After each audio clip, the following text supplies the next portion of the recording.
ఓం సాయిరామ్. సాయి భక్తులందరికీ నమస్కారం అండి. సాయిబాబా దయ వల్ల ప్రతి ఒక్కరి కుటుంబం ఎక్కడున్నా కూడా సుఖంగా, సంతోషంగా, ఎప్పుడు కూడా ఆయురారోగ్యాలతో ఆనందంగా ఉండాలని చెప్పి సాయి తరపున నేను కూడా కోరుకుంటూ ఇంకా ఈరోజు వీడియో అనేది స్టార్ట్ చేస్తున్నాను. ఈరోజు వీడియోలో సాయి పిలుపు ద్వారా మనకు వచ్చినటువంటి సందేశం ఏంటంటే, తల్లి ఈరోజు నా మనసు చాలా ప్రశాంతంగా ఉంది, నీతో మాట్లాడాలని వచ్చాను, 2 నిమిషాలు కేటాయించి నేను చెప్పేది విను తల్లి అని మనకు బాబాగారి సందేశాన్ని మీకు తెలియపరచాలని వచ్చారనమాట. ఇలా బాబాగారు ఎందుకు చెప్తున్నారు అని మనం సాయి మాటలోనే తెలుసుకుందాం.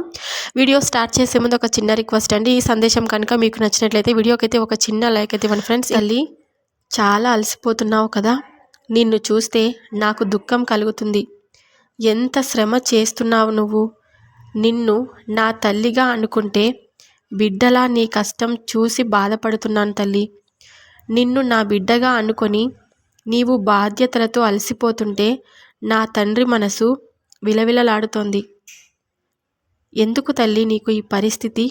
కుటుంబం కోసం అవిశ్రాంతంగా పని చేస్తూనే ఉంటావు, ఎవరు నీకు సహాయపడటం లేదు. కనీసం ఒక 2 రోజులు విశ్రాంతి తీసుకునే అవకాశం కూడా లేకుండా పోయింది. అన్ని రకాలుగా అలసిపోతుంటే ఆరోగ్యం పాడైపోతుంది కదా. నీకు కుటుంబం కోసం కష్టపడేందుకే నిరసిస్తుంటే అదనపు బాధ్యతలు నడుము పడుతున్నావు. అదీ కాక కుటుంబం ఆర్థికంగా తారుమారు అయిపోయింది. వచ్చే ఆదాయం అప్పులు తీర్చడానికి సరిపోవడం లేదు. కుటుంబానికి అండగా ఉండాలని నీకు వచ్చిన పనులు చేస్తూ నీ శక్తి మేరకు ధనార్జన చేస్తున్నావు. ఇలా నీకు ఒక్క క్షణం తీరికలేని జీవితం నువ్వు గడుపుతున్నావు కదా. మానసికంగా, శారీరకంగా ఎంతో అలసిపోతున్నావో.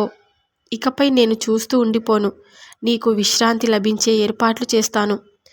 అప్పుల వల్లనే కదా నీకు ఈ బాధలు, ధనం లేకపోవడమే కదా నీకు ఈ పరిస్థితికి కారణం. ఆ 2 సరిచేస్తాను, చూస్తుండు. ఈ రోజు నుండి నీ కుటుంబానికి ధన ప్రవాహం ఎలా వస్తుందో. ఇప్పటి వరకు ఇంటిలో వారందరూ సంపాదిస్తున్న అప్పుల వల్ల పేదరికంలో ఉండిపోయారు. కానీ ఇకపై మొత్తం మార్చేస్తాను. అప్పులన్నీ రోజుల వ్యవధిలో తొలగిపోయి ఆశ్చర్యానికి గురి చేస్తాయి. ఇక మీ భవిష్యత్ బంగారుమయమవుతుంది. ఎంత అలసిపోయావో అంతకు మించి రాజభోగాలైతే పొందుతావు. అందుకు అన్ని అర్హతలు నీకున్నాయి. నీ భర్త ఆరోగ్యం నయమవుతుంది. బిడ్డలకు స్థిరమైన జీవితం లభిస్తుంది. అది ఇది అని కాదు, నువ్వు సంతోషంగా ఉండేందుకు ఏమేమి చేయాలో అన్నీ చేసేశాను. ఒక్కొక్కటిగా నీ ఆనందాలు నీకు చేర్చుతూ ఉంటాను. జీవితంలో ప్రతి క్షణం ఆనందంగా గడిపే అదృష్టం నిన్ను చేరింది. నీ సహన గుణానికి నేను ఇచ్చే బహుమతి ఇదే తల్లి. నువ్వు నీ మనసులో ఒక చోట ఇల్లు కట్టుకోవాలని, ఆ ఇంటి ప్రాంగణంలో నాకు ఆలయం కట్టుకోవాలని అనుకున్నావు. ఆ సందర్భంలో అందరినీ పిలిచి సంబరాలు చేసుకోవాలని ఆశపడ్డావు కదమ్మా. అన్నీ నువ్వు కోరుకున్నట్టుగా జరిపించే బాధ్యత నాది. నువ్వు అడిగిన దానికంటే గొప్పగా సంబరాలు జరుగుతాయి. నీకు, నీ కుటుంబానికి నా యొక్క ఆశీస్సులు ఎల్లప్పుడూ ఉంటాయి.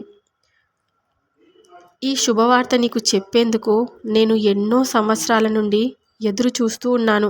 కానీ నీ యొక్క కర్మ ఫలములను బట్టి ఇంత సమయమైతే పట్టింది. అప్పుల్లో కూరుకుపోయి నీవు, నీ కుటుంబం ఎంత వేదనాభరితమైన జీవితం గడుపుతున్నారో నాకు తెలియదని కాదు. నీ యొక్క అదృష్టం కొద్దీ అనుకూలమైన కుటుంబం నీకైతే ఉంది. ఎలాంటి పరిస్థితి ఎదురైన వారు నీకు వెన్నుదన్నగా నిలబడ్డారు. అందువల్లే నువ్వు క్లిష్ట పరిస్థితుల్లో కూడా నిలబడగలిగావు తల్లి. ఆదాయ మార్గాలన్నీ మూసుకుపోయినా ఇంటి గుట్టు బయటకు రాకుండా ఎంతో ఓర్పుతో ఉన్నంతలో రోజు గడుపుకుంటూ ఉన్నావు. ఎంతటి కష్టం వచ్చినా సరే కుటుంబమంతా ఒక మాట మీద ఉండి కలిసికట్టుగా ఉంటే ఎలాంటి పరిస్థితులు అయినా నెగ్గుకు రావచ్చని మిమ్మల్ని చూసి తెలుసుకోవాలి. నీవు కూడా కొన్ని విషయాలు తెలుసుకొని ఇక మీదట చాలా జాగ్రత్తగా ఉండాలి. నీకు మంచి ఉద్యోగం ఉంది. అప్పుడు ఆ పొరపాటు చేయకుండా ఉంటే ఇప్పుడు ఈ పరిస్థితి వేరేగా ఉండేది, అవునా? ఏమిటి బాబా అంతా బాగుంటుంది అని మరలా ఇలా అంటున్నారు అని భయపడకు. అంతా బాగుంటుంది కనుకనే ముందు చేసిన తప్పు మరలా చేయకూడదని హెచ్చరిస్తున్నాను. పరిస్థితులు అన్నీ చక్కబడుతున్నాయి. ఇప్పటికే నీ ఇంట వచ్చిన మార్పు గమనించే ఉంటావు. అవును కదా? నీ కుటుంబం అనుభవించిన చెడు రోజులు పోయాయి. ఇక అన్నీ మంచి రోజులే. అన్ని విధాలుగా ఆదాయం వచ్చే సమయం. నీవు, నీ భార్య, నీ బిడ్డలు అందరూ సంపాదన బాట పట్టారు. ఇక మీదట ఆదాయానికి ఏ లోటు ఉండదు. అప్పులన్నీ ఒక్కొక్కటిగా తీరుస్తాను. సరిగ్గా ఈ రోజుకు 3 నెలల లోపున అప్పులన్నీ తీర్చి తరువాత సొంత ఇల్లు త్వరగా కట్టుకోవడానికి ప్రణాళికలు వేసి విజయం సాధిస్తారు. అయితే ఇప్పుడు నీ మనస్సులో ఏముందో నాకు తెలుసు. ఇంకా అన్ని రోజులు ఎదురు చూడాలా అని ఆలోచిస్తున్నావు కదా తల్లి.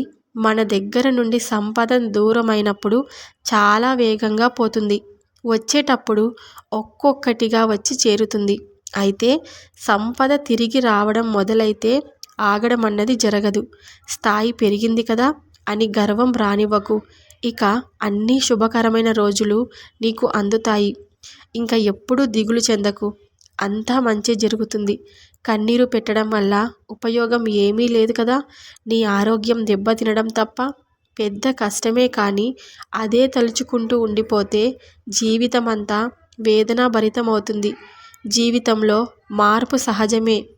జీవితం మంచిగా సాగాలన్న సమయంలో చెడు ప్రవేశించడం ఎంత సహజమో, చెడు రోజులు అనుభవిస్తున్న కష్ట సమయంలో మంచి జరగడం కూడా అంతే సహజం.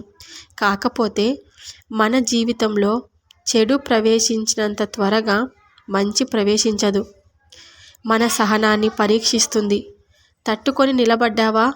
నువ్వు జీవించినంత కాలం సకల సౌభాగ్యాలు అనుభవిస్తావు.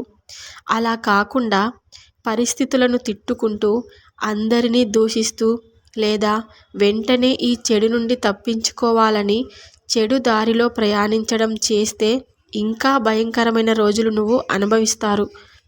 కొందరు అనుకుంటారు, మేము ఎప్పుడు ఎవరికి అన్యాయం చేయలేదే, అయినా భగవంతుడు ఇలాంటి శిక్ష మాకెందుకు వేశాడు అని భగవంతుణ్ణి నిందిస్తారు. కానీ ఇది తెలుసుకోవాలి. జన్మించిన ఎవరైనా సరే తెలుసో తెలియకో ఏదో ఒక పాపం అన్నది చేస్తారు. దాని ప్రతిఫలం అన్నది ఎంతటి వారైనా ఖచ్చితంగా అనుభవించాల్సిందే. ఏమి కోల్పోయావో అన్నీ తిరిగి పొందుతావు. ఎవరైనా సరే పోగొట్టుకున్నవన్నీ పొందుతారు. ఒక్కొక్కరు త్వరితగతిన పొందితే ఇంకొందరికి కొద్దిపాటి ఆలస్యం మాత్రమే జరుగుతుంది. అంతే తప్ప ఎవరికి అన్యాయం అనేది జరగదు, జరగనివ్వను కూడా. కానీ నేను చెప్పేది అర్థం చేసుకోండి. ఏదైతే తిరిగి పొందగలం, కానీ ఎవరినైనా కోల్పోయినప్పుడు వారిని తిరిగి పొందడం అసాధ్యం. అందుకే జీవించి ఉన్నప్పుడే వారిని ప్రేమగా చూడండి అని బాబాగారైతే ప్రతి ఒక్కరికి ఇలా మనకి హెచ్చరిస్తూనే ఉంటారు.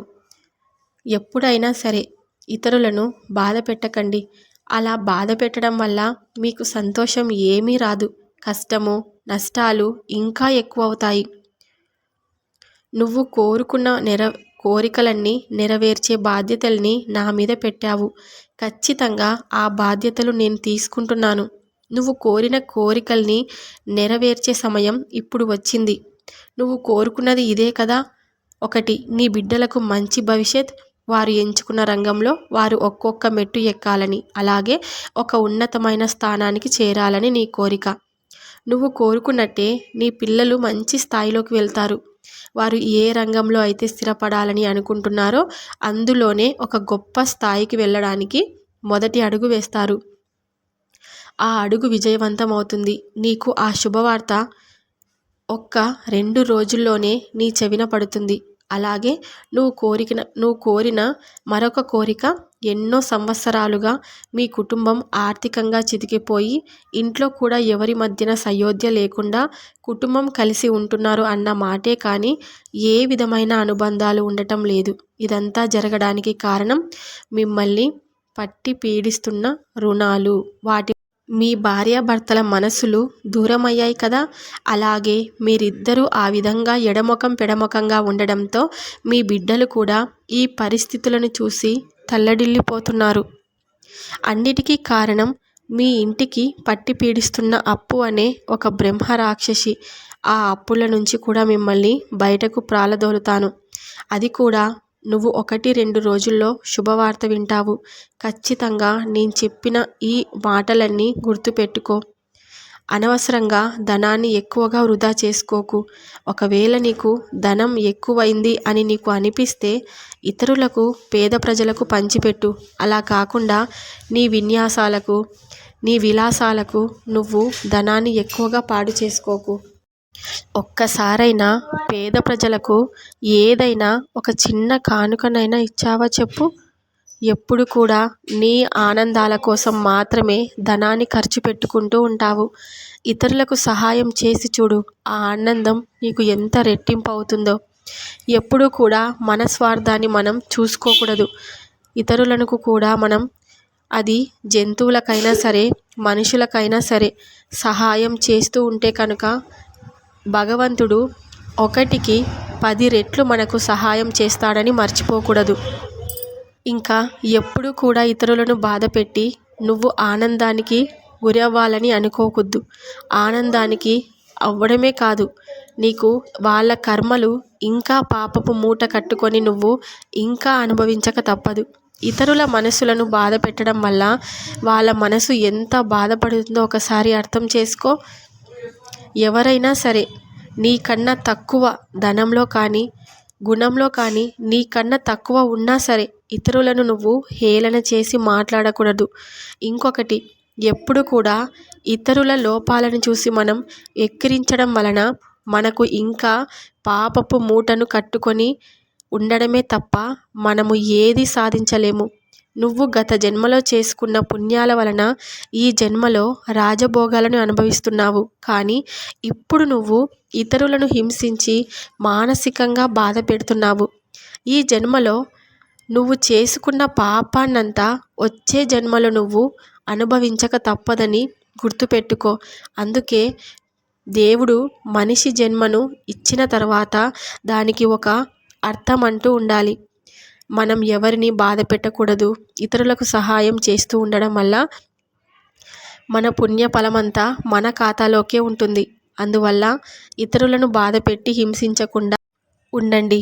మీరు ఇతరులకు సహాయం చేయకపోయినా సరే వారి లోపాలను చూసి హేళన చెయ్యకండి. ఇదే మీకు నేను చెప్తున్నటువంటి సందేశం. ఈ సందేశం కనుక మీకు నచ్చినట్లయితే మరికొంతమంది సాయి భక్తులకు రీచ్ అయ్యేలా ఒక చిన్న లైక్ అయితే ఇవ్వండి ఫ్రెండ్స్. ఇంకా కొత్తగా మన ఛానల్ని ఎవరైనా చూస్తుంటే సబ్స్క్రైబ్ చేసుకోండి. సాయి పిలుపు పక్కన రెడ్ కలర్లో సబ్స్క్రైబ్ అనే బటన్ ఉంటుంది. దాన్ని క్లిక్ చేస్తే పక్కనే ఆల్ అనే సింబల్ కూడా వస్తుంది.